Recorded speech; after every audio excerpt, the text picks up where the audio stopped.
Hi, it's Melanie with StitchToMyLou. How are y'all doing today? Let me back up a little bit because I'm really close. I always feel a little bit worried about how close I sit to you guys.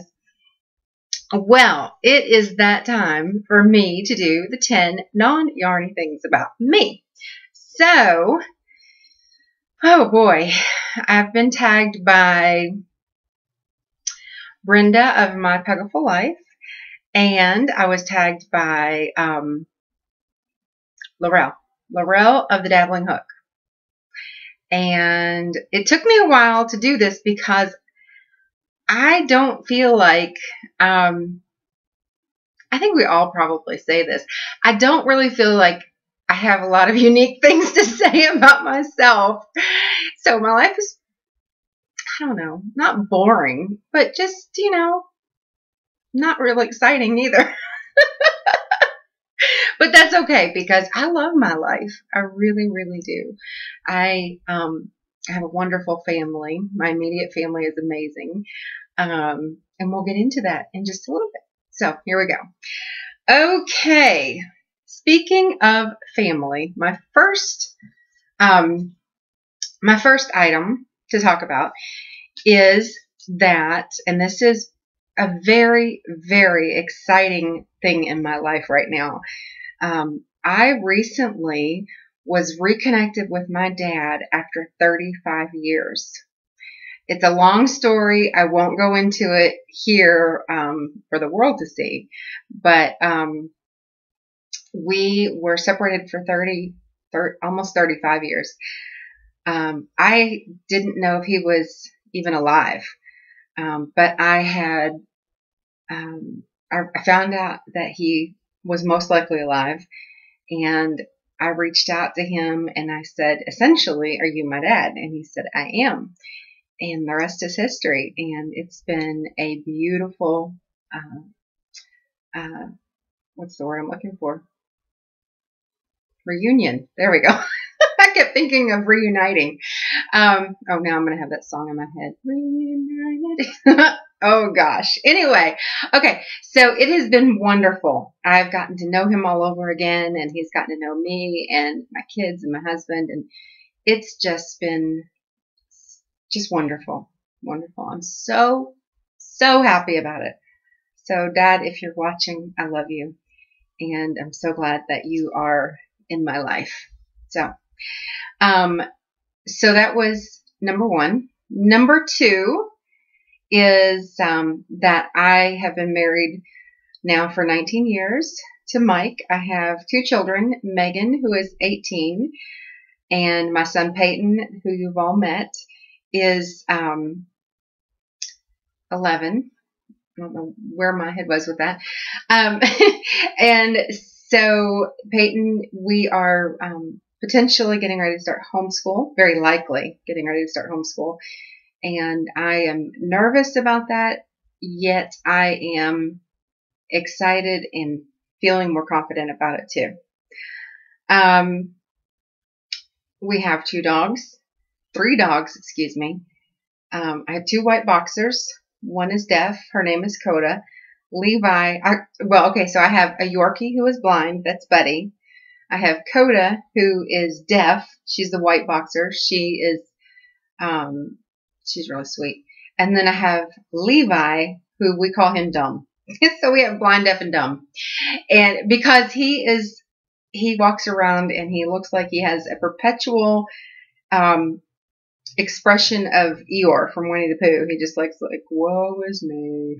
That's just it's so funny. So that's my family, and I love them very much. I'm so proud of my kiddos. Megan is in college now. She goes to a very good school for very smart kids, and she got most of it paid for through scholarships. So very, very, very, very proud of her. And Peyton is just a wonderful kiddo. One of the most compassionate kids I've ever seen. And I know I'm biased, but he's just a great kid. And I'm so, so proud of him. And he was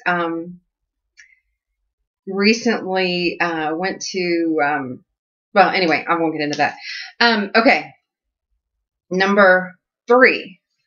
I did one of the most amazing adventures I've ever been on was with a very good friend of mine.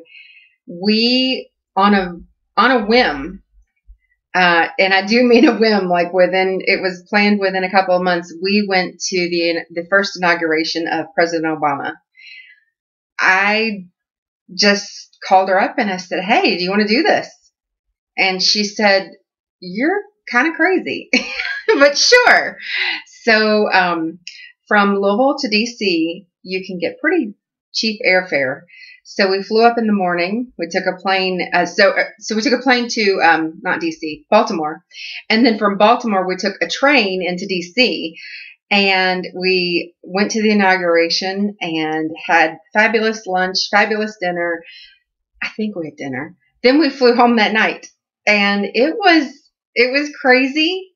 It was so spontaneous, but I had a blast. And the feeling in the air when we were there in DC was just so hopeful and amazing. I mean, people were so happy and kind, and there was this sense of hope. It was really neat.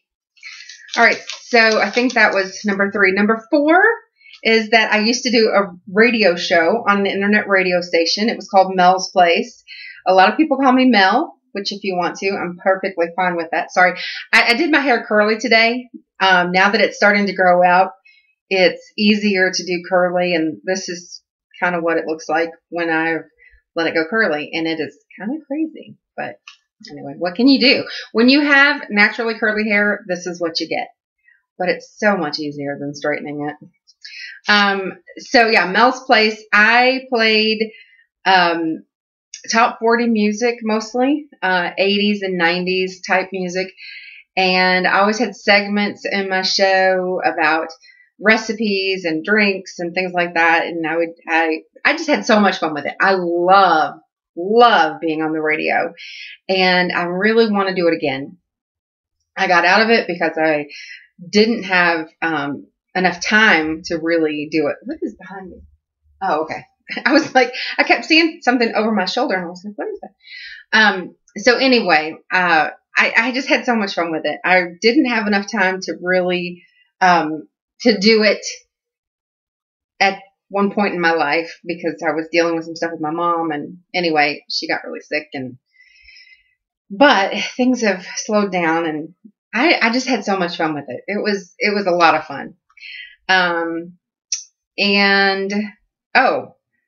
So Becky, you are not the only one with this.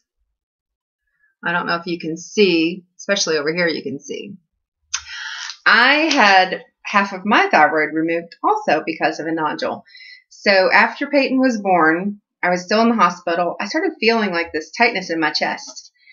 And it was right after he was born. So they gave me a CAT scan to make sure that there wasn't like any kind of blood clots or whatever.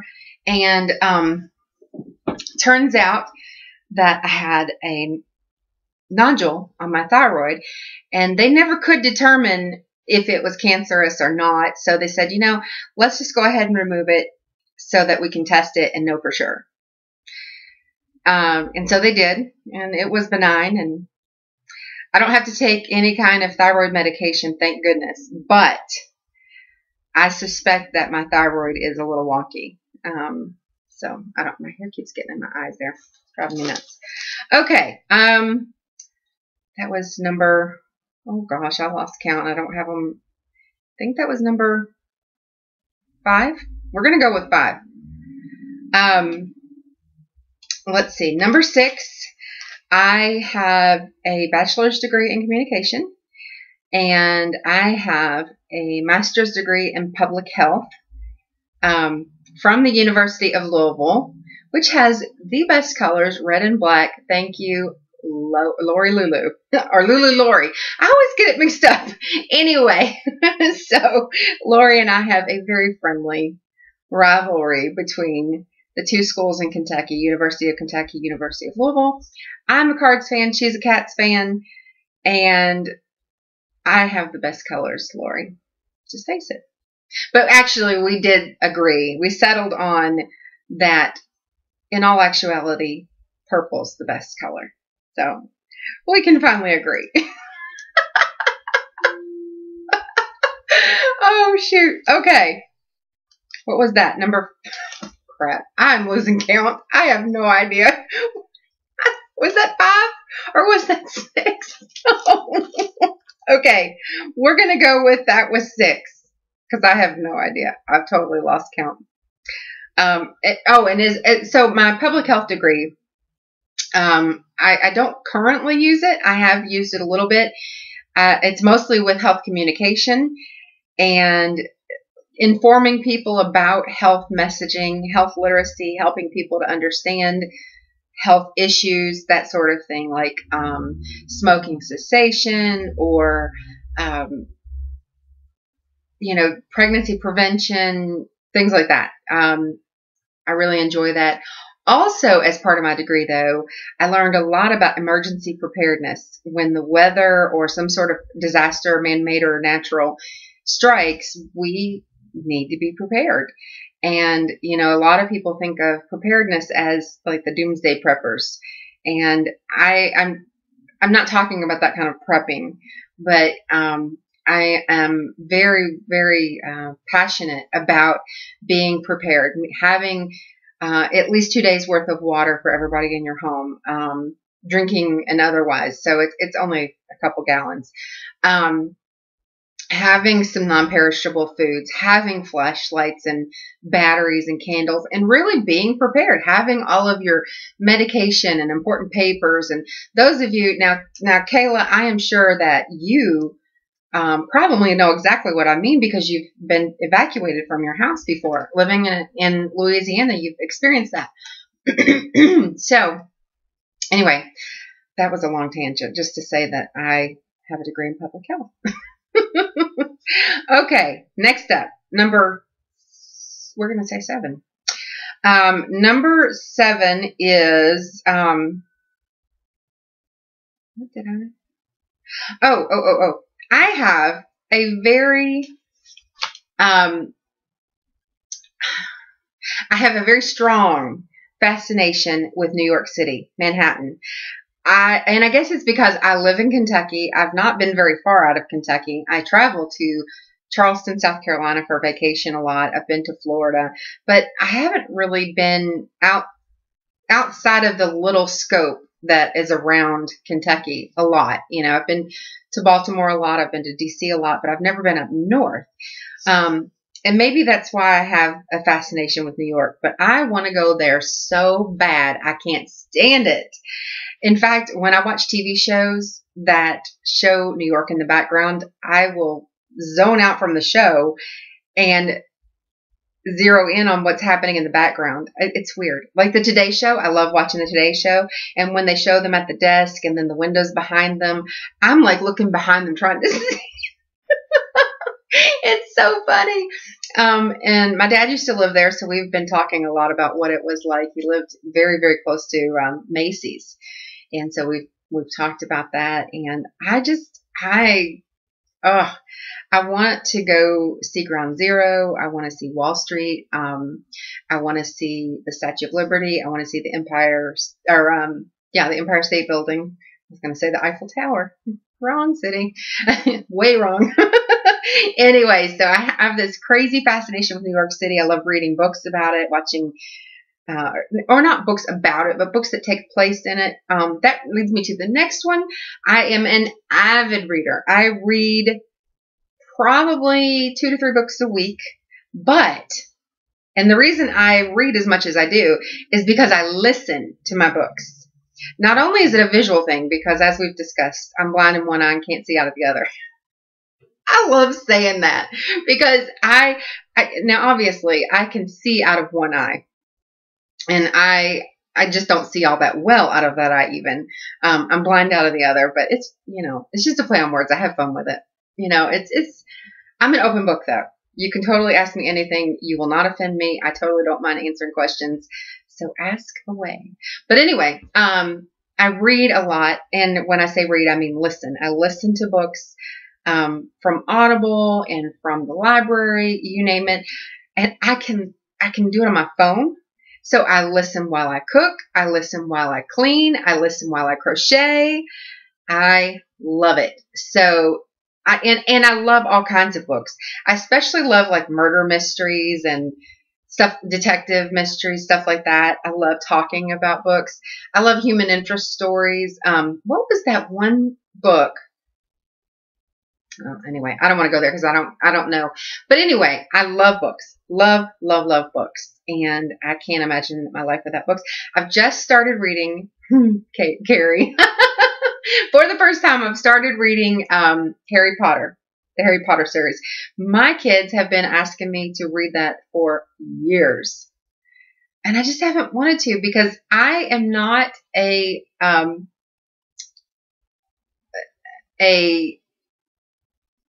fantasy nerd. Like, I don't like fantasy stuff. My kids and my husband all love superhero stuff and comic book stuff and fantasy, like Harry Potter stuff. Me, not so much. So anyway, next up, I can't even remember.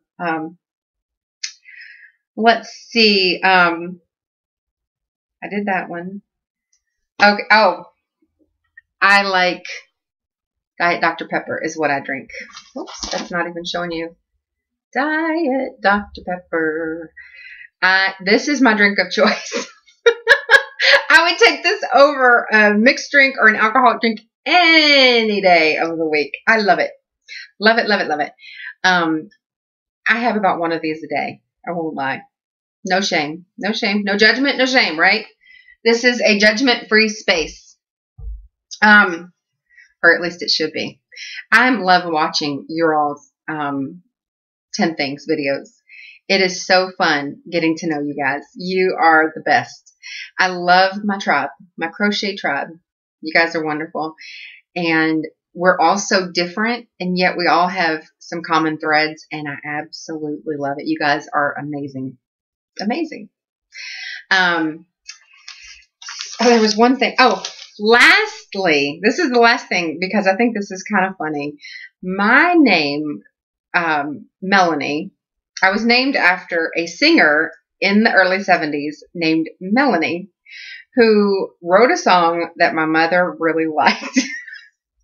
Can anybody guess the name of the song? Yeah. Okay, so that's it. That's my 10 or however many. I probably went over 10, didn't I? Oh well.